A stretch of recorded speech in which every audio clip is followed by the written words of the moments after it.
The following program was provided by an independent producer solely responsible for its content. The opinions expressed do not necessarily represent the views of this station, its staff, board of directors, or underwriters.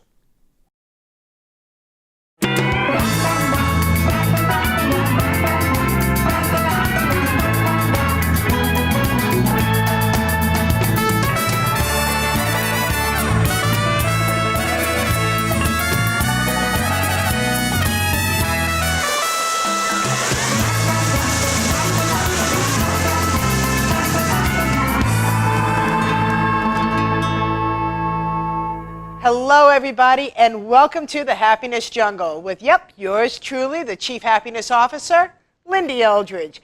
And today is so special. We have a woman that I met at a friend's barbecue. And you know what?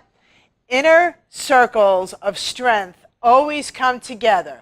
So, obviously, I met Trish Whynot at a barbecue. And it was just one of the most amazing times that we had. And we started gravitating towards one another. I found out that Trish is an author of this fabulous book, Why Not Me? Why Not Now? Why Not? And it really is all about the opportunity of finding your way out of your obstacles. Right, Trish? Right. Everybody, please meet Trish Whynot. Thank you so much for being here. Thanks for inviting me, Lyn-Dee. I'm so excited. Oh, my gosh. Share with me, when you talk about finding opportunity around your obstacles, share with me what exactly is that pivot point meaning behind this book? Because I read your book, and I love it. Awesome. I love it.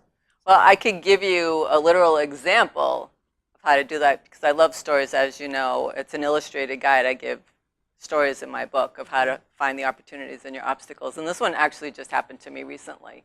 So I was taking my dog for a walk before work, and I live in a wooded area, and my neighbor just moved in a couple months ago and they have a dog. And there is a leash law, but they don't have their dog on a leash.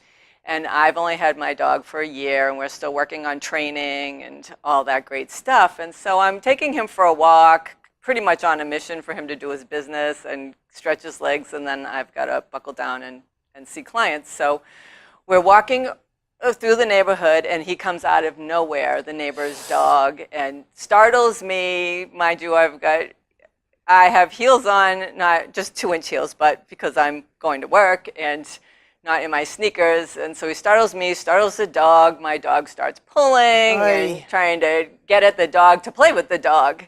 But I didn't have time for that. And you know how it is when you don't have time for something? Right. So I'm frustrated. I'm thinking, I can't believe they don't have their dog on a leash, blah, blah, blah, blah, blah. Right.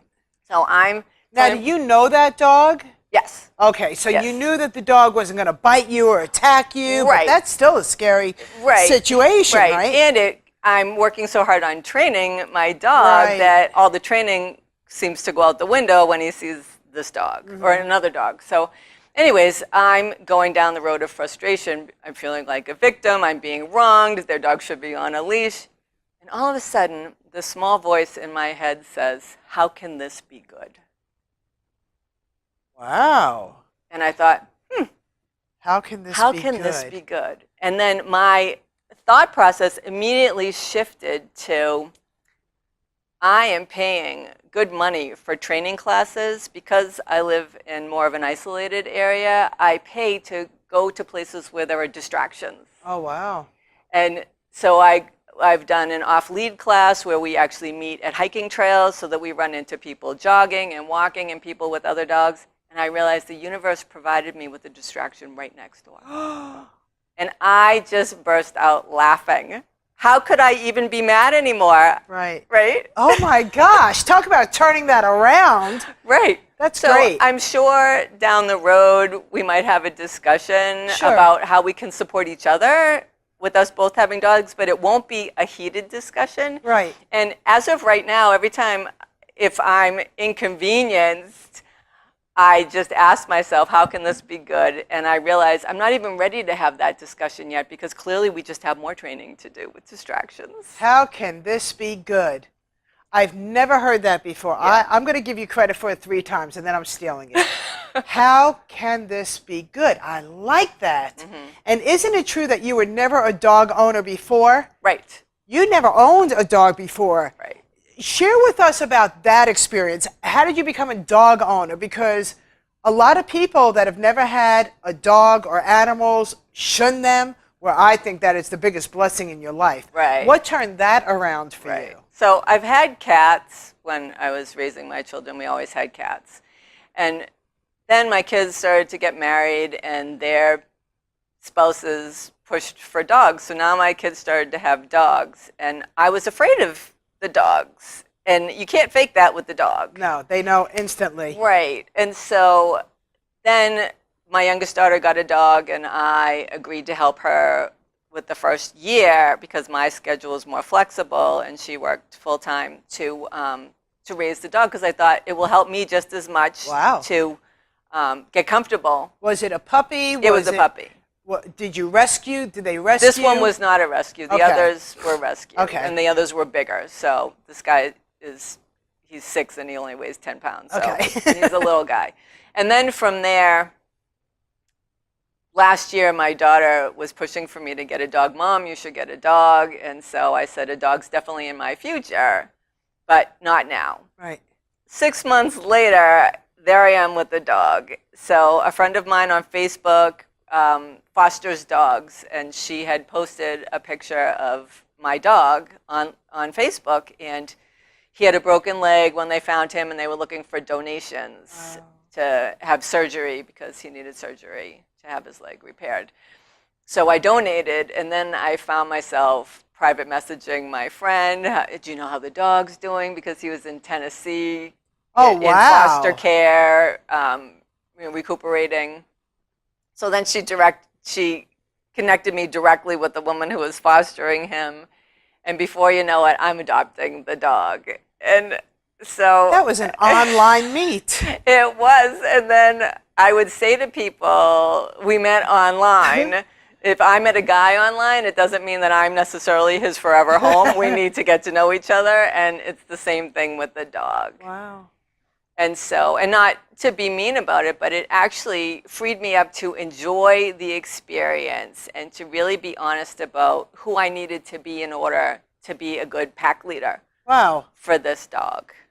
Wow, that's amazing. Yeah. I think that you and your dog taught each other valuable lessons. Oh my gosh. Of happiness and love and respect and contentment. And a rescued animal has unconditional love. I mean, all animals give unconditional love, but when you could find a rescue that you're compatible with, right, it's crazy. You even share in your book about animals. I mean, that, from not being a dog person right. to helping people with the loss of their pet is in this book too. And unbelievable. So wow, what a transition in 1 year. Right. Right? Sure. That's intense. Share with us, I'm excited. I know that you brought some stones. I'm very intrigued with stones. And one of the biggest things that I love for my audience to do is to gravitate and to be able to take something away from every one of my shows. So when our show is over, they're going to think, they're going to be able to do an action to help them have a happier tomorrow. I know you've got some awesome tips. You've got some awesome stones. Share with us whatever it is that you want to share, because it's all about you. I know that you, to me, looking at you, you're just a shining star. Oh, and I honestly, I just see this halo, this glow around you. So I feel very excited about this energy that you brought to my set. Nice. So do your thing. Okay, so my relationship with stones, it was another stepping outside of my comfort zone, just like getting a dog. And through that process, I had to come out of the closet with my relationship with stones. I love your terminology. I really did, because it wasn't a plan. I just started to be drawn to them, and then I would look up the stones that I was drawn to, and at the time the only book was Meridith, Love is in the Earth, and I would look up the stones that I was drawn to, and there was always something in there that I needed to hear. And then I would buy the stones, and I would noticed that I was working through, they were helping me work through, as I would carry them, the things that where I was stuck or whatever I was working on. Right.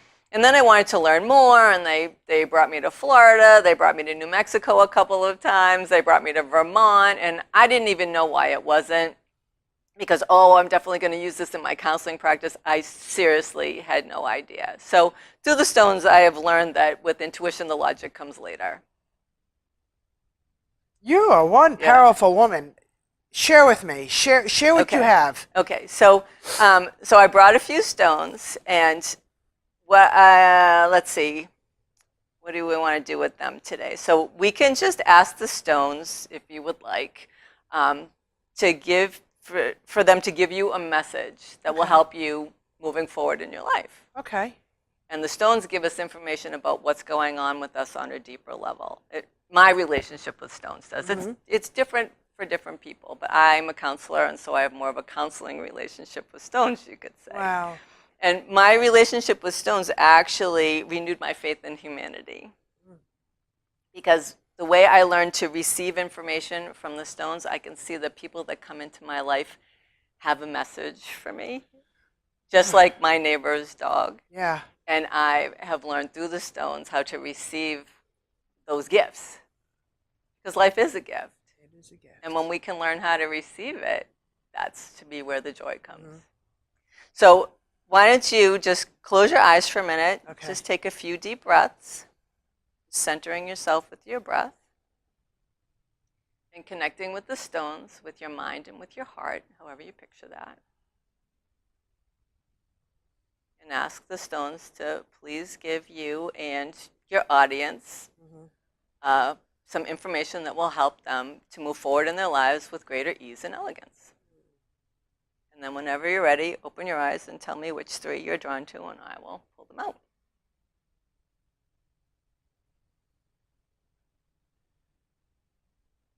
Okay. Definitely the crystal that looks This like, one? yes. Okay. It looks like it's in flight. Yes. I'm very intrigued with that one. I could feel that one. Uh-huh. It's in flight. It's in, that's all I know. Uh-huh. That's what I could feel. So that's opal aura. Wow. And it's quartz that's infused with silver and platinum, which gives it the color. And opal aura is about the power of love. So the more you love yourself, the more you're a magnet for love. And the more you're a magnet for love, the more you're a magnet for whatever your heart desires just because you desire it. And when I say love yourself, to me, loving myself means being honest when I'm taking something personally. It doesn't mean I should or I shouldn't, but I just am, and to just be honest about it. If I'm upset, I'm not going to say, yeah, I'm fine, at least not to myself. Right. This isn't the Cinderella, oh, she found her prince, she's going to fall in love. Right. This is about falling in love with you. Exactly, right? It's that unconditional love. It's not telling ourselves we need a right to have our feelings. Right. And we work outside of ourselves to justify it. It's just saying, okay, feelings are coming up, let's be with them. Wow. To me, that's unconditional love. And go with it. Right, and see where it takes you. And see where it takes you. Right. But don't allow it to control you. No, absolutely not. That's where you say, how can this be good? How could this be good? There's value there. There's value there. Yep. That is, that's powerful. Another one? Yep. You have a heart that's right next to you. This one? Yes. Okay, this one is malachite. And malachite is about the healing heart. Wow. Yeah. And so in our childhood, I look at our childhood as our setup for our life purpose. And I believe that we choose our parents, and they will oftentimes bring forth wounds that we actually want to bring into this lifetime to launch us in pursuit of something. So in other words, if you came into this lifetime to understand what love really is, you might choose a family that withholds it from you. Right. Whoa. Right. Whoa. Very intense here. There's a lot of love going on here, huh? Yeah, and so that's the childhood. We don't know it while it's going on. And then, so we develop these coping skills to avoid feeling hurt and to maintain connections with people. And then as an adult, we master those coping skills until we hit a wall because they don't work anymore. They're My necessary to our survival growing up, but then they're destructive to the life that we want to live. They become barriers to intimacy, barriers to abundance. That's our birthright. And then we go in pursuit of removing those coping skills, those protective layers that we develop that we actually even identify ourselves with, like a second skin. And then that's the adult life, is removing those and really choosing to be authentic. Fantastic. Do you know, I don't know if you know or not, but my first book is called Tears of Fears Behind Closed Doors. And it is my story from a childhood to an adult, and what you just described is exactly the meaning behind that. Right. And what you described is truly today. I get to pick one more. Yes, you do. I'm going to owe you lots of money for this session. And the other thing with this one to remember is that emotions that get triggered in our adult lives, when we do sit with those feelings, which is the loving ourselves, it will take us back to when we felt similarly in our childhood, so we can look at it with new eyes and learn from it. You're a very powerful woman. Do you realize how powerful you are? Oh my God.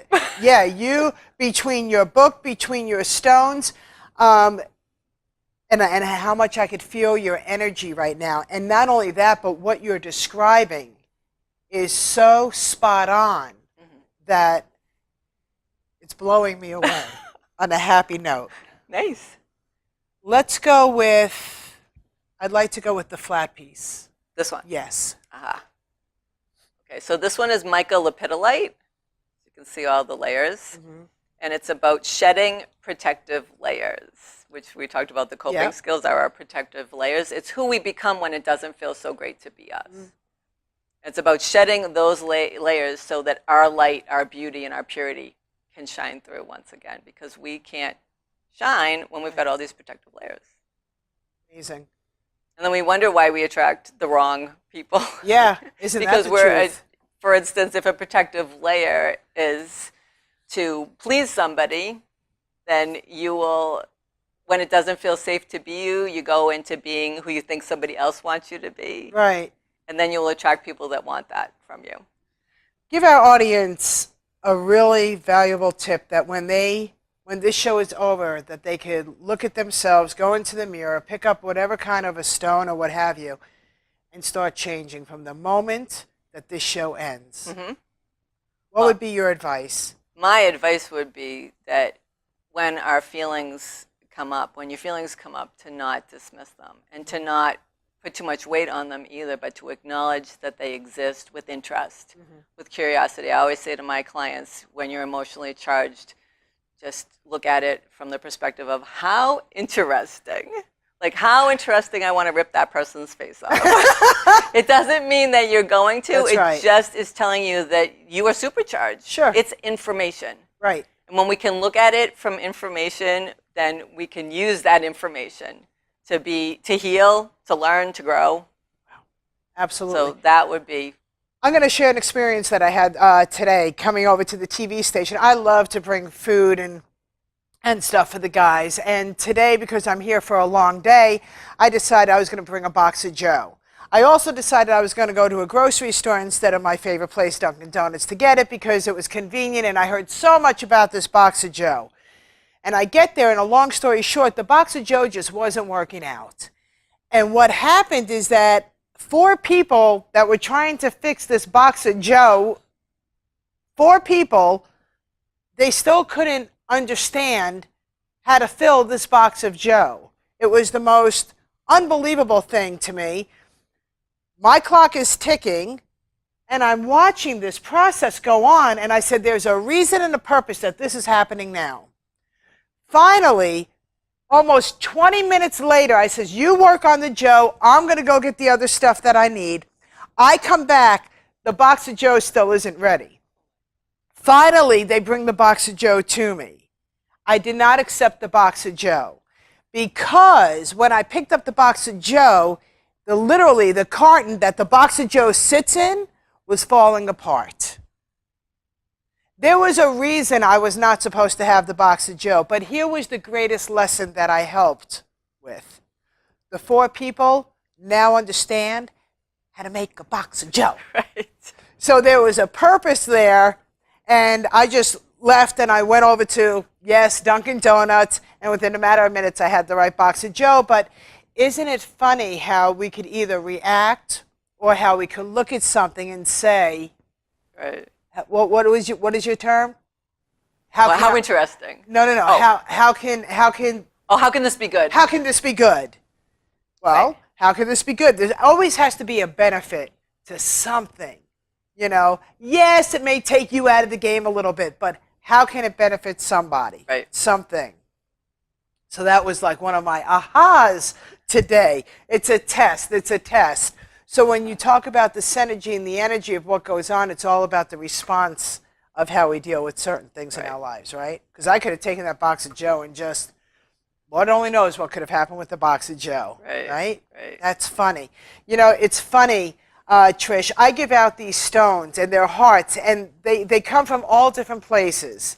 And I want to hand them to you because they're not as crystal and shiny or as purposely in the earth tones as yours are. But I've been told somehow or another that when I pass these on to somebody, that there's something that happens and they could feel the energy. So, from my heart to yours, Oh. I really want to put these in your hands. And I Thank want you to you. know that when you're feeling, distressed, how can this be good? I want you to know that I'm with you. And it's like when you Thank when you. you just like to fiddle faddle with stones. I hope that Right. those give you as much energy as what you've given me today, because it's amazing. That's wonderful. You know, Thank it's you. just a passing that it helps people. And the message that what you've done for me today is clarity. Clarity is power. Mm-hmm. And when you realize that everything in your life has purpose, then that's a beautiful thing. It is a beautiful thing. So if the one thing that I want my audience to take away from today is to realize that no matter what your challenges are, first of all, you need to gravitate towards this book, Why Not, on Amazon.com. And you need to realize that there is purpose and there's opportunity for everything that happens to you. That's right. And my goodness, if the other thing that you've taught us is never take any kind of relationship for granted as it comes into your life, whether it's a furry animal or whether it's a human person, everything Or a has crystal. purpose. Or crystal, stones, everything has purpose. Yes. And you live in the woods, you live in nature, and I love that. And I've watched you on Facebook. I'm one of your biggest stalkers, your biggest fans, if you will. And I gravitated, and I'm like, oh my God, she shares such beautiful vision. Is this where your home is? Yes. On this lake? Mm-hmm. She brought me a calendar, and it's amazing, and it's for 2007. I don't know whether y'all could see it or not, but each page has you're a photographer. It's my hobby. It's your hobby. Well, your hobby is wonderful. Thank you. And we have everything from wonder to create to be open throughout the whole 12 months. Admire. This calendar is so beautiful and breathtaking. Now, are these available, or do you just make these? They're available on my website, actually. They are. Why don't you give them your website? Because I really want our audience to be connected to you. Okay. So my website is www.trishwhynot.com. That's TRISHWHYNOT.com. And it is legit my last name. It is legit. How did that come about? Why not? Well, I married it. I married it. Are it and you still together? No, I married the man with the last name, Why Not? And we were married for 33 years, and Wow. now we're the best of friends. That's awesome. And how long have you been divorced? Almost 2 years. Almost 2 years. And you pulled your life together. I'm not asking you about what happened, Yeah. because everything happens for a reason, but why not? Right. So I promised myself that I wasn't going to get divorced because I was angry. I just didn't like the person that I had become in the relationship, and I couldn't figure out how. I tried all I could to change that, and through getting a divorce, now we're able to have the friendship back. So we just weren't good marriage partners after the kids were all settled. So Okay. now we're great parents to our kids still, and great grandparents to our grandchildren Wow. without the stress. I like that. So for everybody that thinks, first of all, that you're stuck in a relationship and you should stick and stay in it, I don't know, why not? You know, why not if you're not happy and it truly isn't a relationship that is going to really emphasize your wonderful character and it doesn't bring out your glow, Right. well, why not? And the other thing is that there are many relationships out there that, why don't you go for counseling? Why, if you really, really want it, then everything is just a why not. Right. But everything has to flow and feel good. Nobody should ever be stuck. And in your book, The Opportunity of Your Obstacles, you share so many things. One of the things that I gravitated towards is chapter 12, What's in a Smile. I love this chapter. I just resonated to it. And it says, don't do what you do to please someone or in hopes of a particular outcome. Do it because it makes you smile with contentment for the person who you are at the end of the day. That is the most beautiful thing that anybody could hear, and it's a great message for today. Thank you. I just love it. I love everything about this show. I can't believe we're almost over. I don't want it to be over. You know, I hold flags of unity. I'm a very spiritual person. I've given up on religion many, many, many, many years ago. But when it comes to the unity of people, I just love the fact that spiritually we could all be bound. As long as we realize that rules are not set in stone and everything is changeable, as long as it works for you and gravitates towards you. Right. Right? Right. To me, if it's a path of truth and love, it's a good path. It's a good path. And there's many of them. And time will either promote you or expose you. Yeah. And if it's your time, then it's your time. So with that, everybody, we never said that life was easy, but we did say that you could be happier. I want you to look up Trish Whynot. She's got an amazing Facebook fan page that just gravitates with great energy. I want you to make sure that you're connected with her. Go to Amazon, find her book. I think you're going to really get a lot out of it. That's my mojo for today. I'm blessed that I have my copy, and I'm very happy for the calendar, and I could not tell you how greatly appreciative I am of you. So with that, everybody, go and make it a great day. Why not you? Say goodbye, Trish. Bye. See you later, Thank guys. you.